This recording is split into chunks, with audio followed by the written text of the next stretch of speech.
शिरसा देवं गौरीपुत्रं विनायकं भक्तावासं स्मरे नित्यं आयुः कामार्थसिद्धये।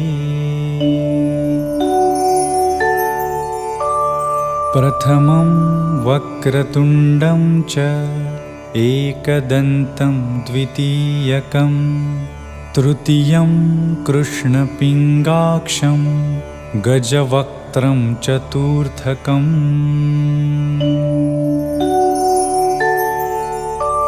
लम्बोदरं पञ्चमं च षष्ठं विकटमेव च सप्तमं विघ्नराजेन्द्रं धूम्रवर्णं तथाष्टमम्। नवमं भालचन्द्रं च दशमं तु विनायकम् एकादशं गणपतिं द्वादशं तु गजाननम्।